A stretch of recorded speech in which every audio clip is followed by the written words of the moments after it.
আসসালামু আলাইকুম ভিউয়ার্স। আজকে রান্না করব গরুর মাংস। গরুর মাংস রান্না আমার কাছে সবথেকে সহজ রান্না মনে হয়। প্রথমে চুলায় একটা প্রেসার কুকার দিয়ে এর মধ্যে মাংস দিয়ে দেব পেঁয়াজ কুচি, রসুন, কাঁচামরিচ, তারপর দিয়ে দেব সব রকমের গুঁড়া মশলা, যেমন হলুদ গুঁড়া, মরিচ গুঁড়া, জিরার গুঁড়া, ধনিয়া গুঁড়া, গোলমরিচের গুঁড়া। এর মধ্যে দিয়ে দেব হচ্ছে আদা বাটা, জিরা বাটা।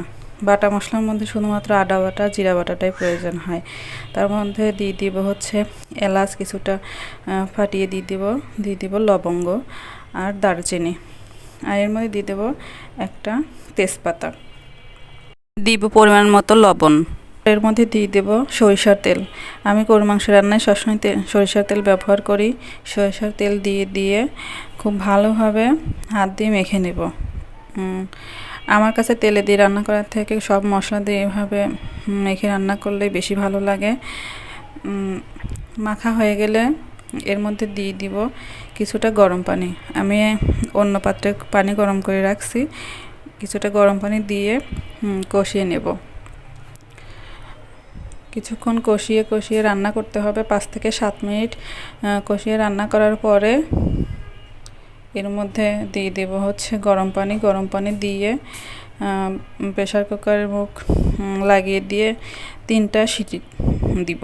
3টা সিটি দিয়ে কিছুক্ষণ চুলায় রেখে দিব। 3টা সিটির থেকে বেশি সিটি দিলে আবার গরুর মাংস নরম হয়ে যায়, খেতে ভালো লাগে না।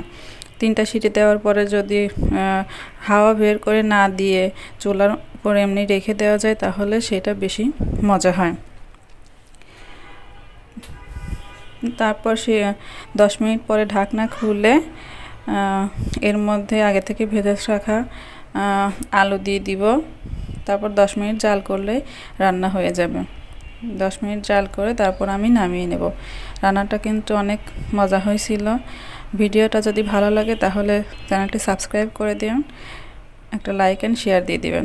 ধন্যবাদ সবাইকে।